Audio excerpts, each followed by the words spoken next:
One of the most difficult types is the intuitive introvert. The intuitive extrovert, you find among hunters, bankers, gamblers. But the introvert, he has intuitions as to the subjective factor, namely the inner world. Very difficult to understand, because what he sees are most uncommon things. He doesn't like to talk of them, if he's not a fool, because he would spoil his own game by telling what he sees, because people won't understand it. So when the introverted intuitive would speak what he really perceives, then practically nobody would understand it. He would be misunderstood. And so they learn to keep things to themselves, and you hardly ever hear them talking of these things. That is a great disadvantage, but it is an enormous advantage in another way in human relations. For instance, they come into the presence of somebody they don't know, and suddenly they have inner images, and these inner images give them a more or less complete information about the psychology of the partner. You know, that is. But the case can also happen that they come into the presence of somebody who they don't know at all, not from Adam, and they know an important piece out of the biography of that person, and are not aware of it, and tell the story, and then the fat is in the fire. So the introverted intuitive has, in a way, a very difficult life, although one of the most interesting lives. But it is difficult often to get into their confidence, you know. The things that are interesting to them or are vital to them are utterly strange to the ordinary individual. The psychologist should know of such things, you see. Yes. When people make psychology, as a psychologist ought to do, well, the very first question, is he extroverted or is he introverted? He will look at entirely different things. Is he a sensation type? Is he an intuitive type? Is he thinking? Is he feeling? Because you see, these things are complicated, and they are still more complicated, because the introverted thinker, for instance, is compensated by extroverted feeling, or by inferior extroverted, archaic extroverted feeling. So an introverted thinker may be very crude in his feeling life. For instance, the introverted philosopher.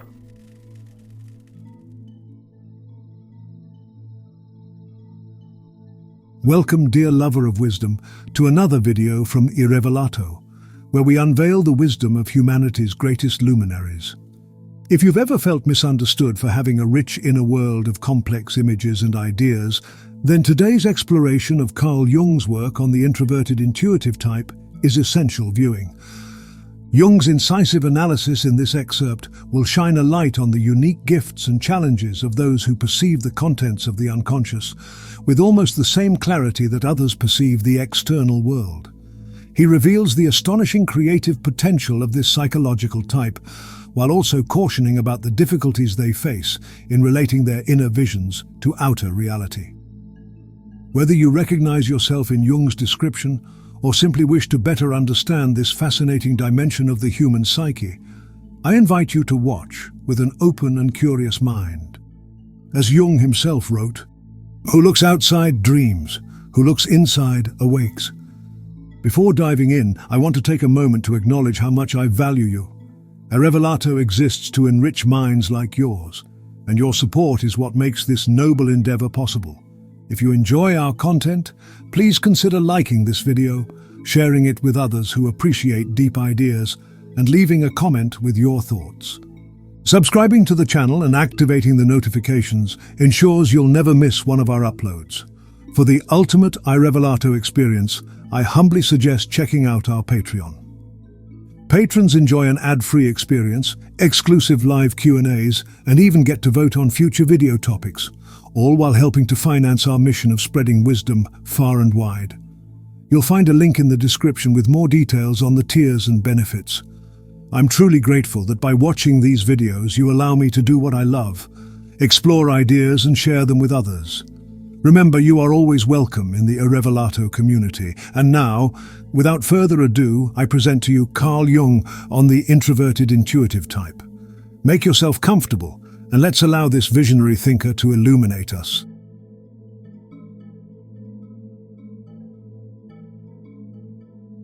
Introverted intuition is directed to the inner object, a term that might justly be applied to the contents of the unconscious. The relation of inner objects to consciousness is entirely analogous to that of outer objects, though their reality is not physical, but psychic. They appear to intuitive perception as subjective images of things which, though not to be met with in the outside world, constitute the contents of the unconscious, and of the collective unconscious in particular. These contents per se are naturally not accessible to experience, a quality they have in common with external objects. For just as external objects correspond only relatively to our perception of them, so the phenomenal forms of the inner objects are also relative, products of their, to us, inaccessible essence and of the peculiar nature of the intuitive function. Like sensation, intuition has its subjective factor, which is suppressed as much as possible in the extroverted attitude, but is the decisive factor in the intuition of the introvert. Although his intuition may be stimulated by external objects, it does not concern itself with external possibilities, but with what the external object has released within him. Whereas introverted sensation is mainly restricted to the perception via the unconscious of the phenomena of innovation and is arrested there, introverted intuition suppresses this side of the subjective factor and perceives the image that caused the innovation. Supposing, for instance, a man is overtaken by an attack of psychogenic vertigo. Sensation is arrested by the peculiar nature of this disturbance of innovation, perceiving all its qualities, its intensity, its course, how it arose and how it passed, but not advancing beyond that to its content, to the thing that caused the disturbance. Intuition, on the other hand, receives from sensation only the impetus to its own immediate activity. It peers behind the scenes, quickly perceiving the inner image that gave rise to this particular form of expression, the attack of vertigo. It sees the image of a tottering man pierced through the heart by an arrow. This image fascinates the intuitive activity. It is arrested by it and seeks to explore every detail of it. It holds fast to the vision, observing with the liveliest interest how the picture changes, unfolds, and finally fades. In this way, introverted intuition perceives all the background processes of consciousness. With almost the same distinctness as extroverted sensation, registers external objects. For intuition, therefore, unconscious images acquire the dignity of things.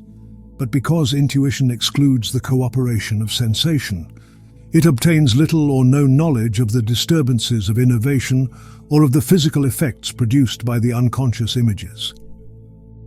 The images appear as though detached from the subject, as though existing in themselves without any relation to him. Consequently, in the above-mentioned example, the introverted intuitive, if attacked by vertigo, would never imagine that the image he perceived might in some way refer to himself. To a judging type, this naturally seems almost inconceivable, but it is nonetheless a fact which I've often come across in my dealings with intuitives. The remarkable indifference of the extroverted intuitive to external objects is shared by the introverted intuitive in relation to inner objects. Just as the extroverted intuitive is continually scenting out new possibilities, which he pursues with equal unconcern for his own welfare and for that of others, pressing on quite heedless of human considerations and tearing down what has just been built in his everlasting search for change, so the introverted intuitive moves from image to image, chasing after every possibility in the teeming womb of the unconscious without establishing any connection between them and himself. Just as the world of appearances can never become a moral problem for the man who merely senses it, the world of inner images is never a moral problem for the intuitive. For both of them, it is an aesthetic problem, a matter of perception, a sensation. Because of this, the introverted intuitive has little consciousness of his own bodily existence or of its effect on others. The extrovert would say, reality does not exist for him. He gives himself up to fruitless fantasies. The perception of the images of the unconscious, produced in such inexhaustible abundance by the creative energy of life, is of course fruitless from the standpoint of immediate utility. But since these images represent possible views of the world which may give life a new potential, this function, which to the outside world is the strangest of all, is as indispensable to the total psychic economy as is the corresponding human type to the psychic life of a people. Had this type not existed, there would have been no prophets in Israel.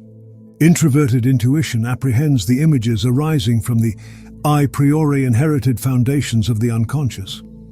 These archetypes, whose innermost nature is inaccessible to experience, are the precipitate of the psychic functioning of the whole ancestral line, the accumulated experiences of organic life in general, 1,000,000 times repeated and condensed into types. In these archetypes, therefore, all experiences are represented which have happened on this planet since primeval times. The more frequent and the more intense they were, the more clearly focused they become in the archetype. The archetype would thus be, to borrow from Kant, the noumenon of the image which intuition perceives, and in perceiving creates. Since the unconscious is not just something that lies there like a psychic caput mortuum, but coexists with us, and is constantly undergoing transformations which are inwardly connected with the general run of events, introverted intuition, through its perception of these inner processes, can supply certain data which may be of the utmost importance for understanding what is going on in the world. It can even foresee new possibilities in more or less clear outline, as well as events which later actually do happen. Its prophetic foresight is explained by its relation to the archetypes, which represent the laws governing the course of all experienceable things.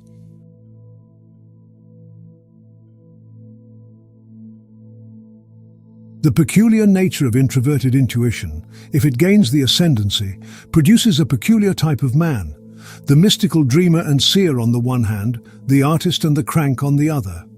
The artist might be regarded as the normal representative of this type, which tends to confine itself to the perceptive character of intuition. As a rule, the intuitive stops at perception. Perception is his main problem, and, in the case of a creative artist, the shaping of his perception. But the crank is content with a visionary idea by which he himself is shaped and determined. Naturally, the intensification of intuition often results in an extraordinary aloofness of the individual from tangible reality. He may even become a complete enigma to his immediate circle. If he's an artist, he reveals strange, far-off things in his art, shimmering in all colors, at once portentous and banal, beautiful and grotesque, sublime and whimsical. If not an artist, he is frequently a misunderstood genius, a great man gone wrong, a sort of wise simpleton, a figure for psychological novels. Although the intuitive type has little inclination to make a moral problem of perception, since a strengthening of the judging functions is required for this, only a slight differentiation of judgment is sufficient to shift intuitive perception from the purely aesthetic into the moral sphere. A variety of this type is thus produced, which differs essentially from the aesthetic, although it is nonetheless characteristic of the introverted intuitive. The moral problem arises when the intuitive tries to relate himself to his vision, when he is no longer satisfied with mere perception and its aesthetic configuration and evaluation, when he confronts the questions, what does this mean for me or the world? What emerges from this vision in the way of a duty or a task, for me or the world? The pure intuitive who represses his judgment, or whose judgment is held in thrall by his perceptive faculties, never faces this question squarely, since his only problem is the know-how of perception. He finds the moral problem unintelligible or even absurd, and as far as possible forbids his thoughts to dwell on the disconcerting vision. It is different with the morally oriented intuitive. He reflects on the meaning of his vision and is less concerned with developing its aesthetic possibilities than with the moral effects which emerge from its intrinsic significance. His judgment allows him to discern, though often only darkly, that he, as a man and a whole human being, is somehow involved in his vision, that it is not just an object to be perceived, but wants to participate in the life of the subject. Through this realization, he feels bound to transform his vision into his own life. But since he tends to rely most predominantly on his vision, his moral efforts become one-sided. He makes himself and his life symbolic, adapted, it is true, to the inner and eternal meaning of events, but unadapted to present-day reality. He thus deprives himself of any influence upon it because he remains uncomprehended. His language is not the one currently spoken. It has become too subjective.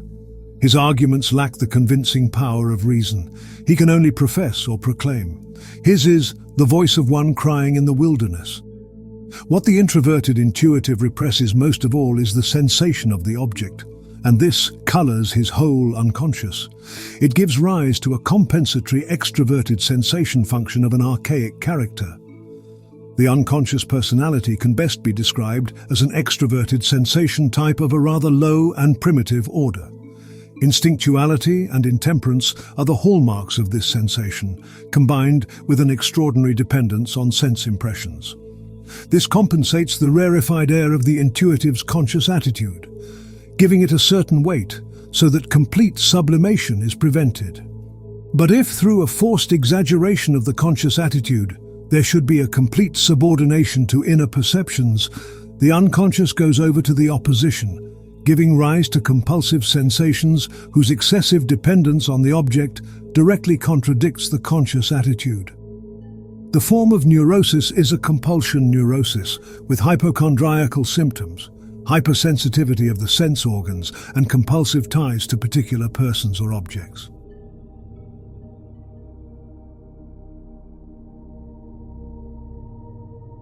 The two types just depicted are almost inaccessible to external judgment. Because they are introverted and have in consequence a somewhat meager capacity or willingness for expression, they offer but a frail handle for a telling criticism. Since their main activity is directed within, nothing is outwardly visible but reserve, secretiveness, lack of sympathy or uncertainty, and an apparently groundless perplexity. When anything does come to the surface, it usually consists in indirect manifestations of inferior and relatively unconscious functions. Manifestations of such a nature naturally excite a certain environmental prejudice against these types. Accordingly, they are mostly underestimated, or at least misunderstood, to the same degree as they fail to understand themselves, because they very largely lack judgment.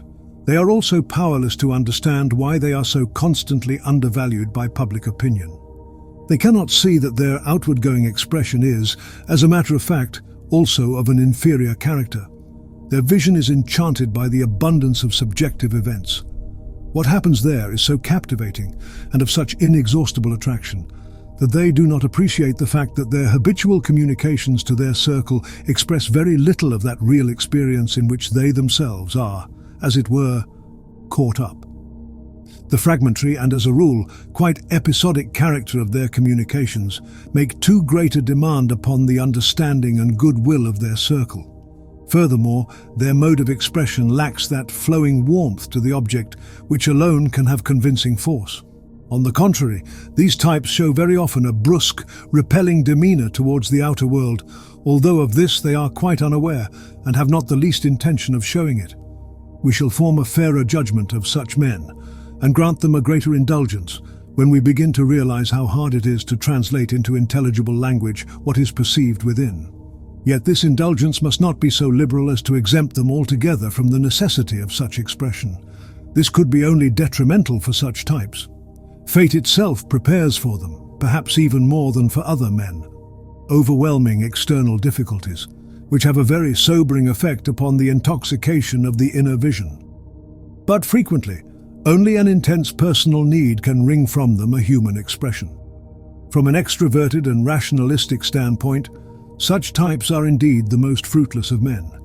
But viewed from a higher standpoint, such men are living evidence of the fact that this rich and varied world with its overflowing and intoxicating life is not purely external, but also exists within.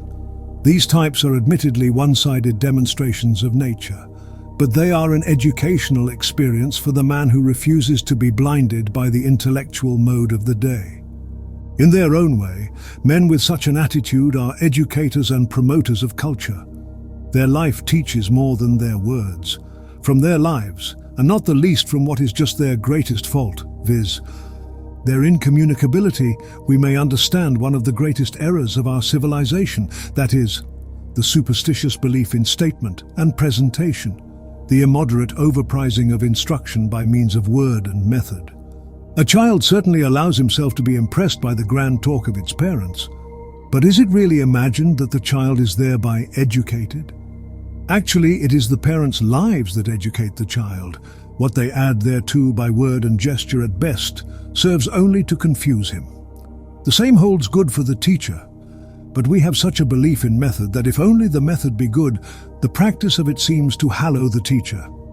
An inferior man is never a good teacher, but he can conceal his injurious inferiority, which secretly poisons the pupil, behind an excellent method or an equally brilliant intellectual capacity. Naturally, the pupil of riper years desires nothing better than the knowledge of useful methods, because he is already defeated by the general attitude, which believes in the victorious method. He has already learnt that the emptiest head, correctly echoing a method, is the best pupil. His whole environment not only urges but exemplifies the doctrine that all success and happiness are external, and that only the right method is needed to attain the haven of one's desires. Or is the life of his religious instructor likely to demonstrate that happiness which radiates from the treasure of the inner vision? The irrational introverted types are certainly no instructors of a more complete humanity. They lack reason and the ethics of reason, but their lives teach the other possibility, in which our civilization is so deplorably wanting.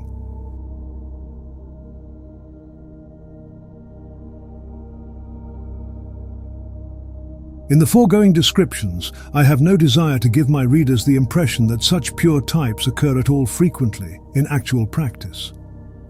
They are, as it were, only Galtonesque family portraits, which sum up in a cumulative image the common and therefore typical characters, stressing these disproportionately, while the individual features are just as disproportionately effaced. Accurate investigation of the individual case consistently reveals the fact that, in conjunction with the most differentiated function, another function of secondary importance, and therefore of inferior differentiation in consciousness, is constantly present and is a relatively determining factor. For the sake of clarity, let us again recapitulate. The products of all the functions can be conscious, but we speak of the consciousness of a function only when not merely its application is at the disposal of the will, but when at the same time its principle is decisive for the orientation of consciousness. The latter event is true when, for instance, thinking is not a mere esprit de l'escalier or rumination, but when its decisions possess an absolute validity, so that the logical conclusion in a given case holds good, whether as motive or as guarantee of practical action, without the backing of any further evidence. This absolute sovereignty always belongs, empirically, to one function alone, and can belong only to one function, since the equally independent intervention of another function would necessarily yield a different orientation, which would at least partially contradict the first. But since it is a vital condition for the conscious adaptation process that constantly clear and unambiguous aim should be in evidence, the presence of a second function of equivalent power is naturally forbidden. This other function, therefore, can have only a secondary importance, a fact which is also established empirically. Its secondary importance consists in the fact that, in a given case, it is not valid in its own right, as is the primary function, as an absolutely reliable and decisive factor, but comes into play more as an auxiliary or complementary function. Naturally, only those functions can appear as auxiliary whose nature is not opposed to the leading function. For instance, feeling can never act as the second function by the side of thinking, because its nature stands in too strong a contrast to thinking. Thinking, if it is to be real thinking and true to its own principle, must scrupulously exclude feeling. This, of course, does not exclude the fact that individuals certainly exist in whom thinking and feeling stand upon the same level, whereby both have equal motive power in consciousness. But in such a case, there is also no question of a differentiated type, but merely of a relatively undeveloped thinking and feeling. Uniform consciousness and unconsciousness of functions is therefore a distinguishing mark of a primitive mentality. Experience shows that the secondary function is always one whose nature is different from, though not antagonistic to, the leading function. Thus, for example, thinking as primary function can readily pair with intuition as auxiliary, or indeed equally well with sensation, but as already observed, never with feeling. Neither intuition nor sensation are antagonistic to thinking. That is, they have not to be unconditionally excluded, since they are not, like feeling, of similar nature, though of opposite purpose to thinking. For as a judging function, feeling successfully competes with thinking, but are functions of perception, affording welcome assistance to thought. As soon as they reached the same level of differentiation as thinking, they would cause a change of attitude, which would contradict the tendency of thinking. For they would convert the judging attitude into a perceiving one, whereupon the principle of rationality indispensable to thought would be suppressed in favor of the irrationality of mere perception. Hence, the auxiliary function is possible and useful only insofar as it serves the leading function, without making any claim to the autonomy of its own principle.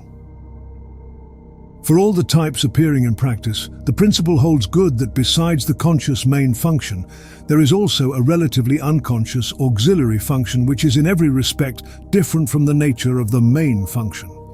From these combinations, well-known pictures arise. The practical intellect, for instance, paired with sensation, the speculative intellect breaking through with intuition, the artistic intuition which selects and presents its images by means of a feeling judgment, the philosophical intuition which, in league with a vigorous intellect, translates its vision into the sphere of comprehensible thought, and so forth.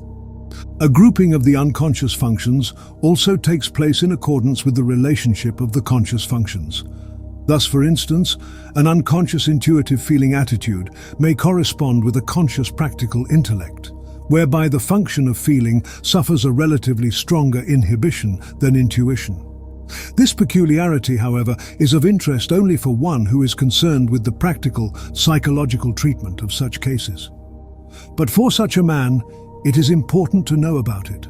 For I have frequently observed the way in which a physician, in the case, for instance, of an exclusively intellectual subject, will do his utmost to develop the feeling function directly out of the unconscious. This attempt must always come to grief, since it involves too great a violation of the conscious standpoint.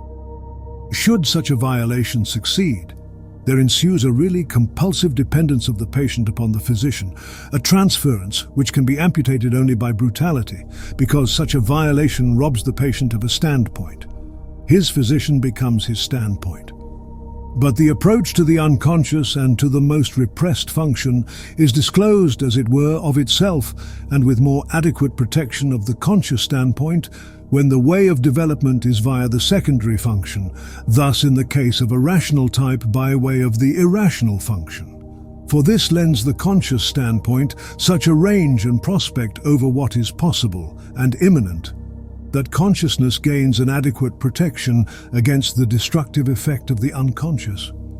Conversely, an irrational type demands a stronger development of the rational auxiliary function, represented in consciousness, in order to be sufficiently prepared to receive the impact of the unconscious.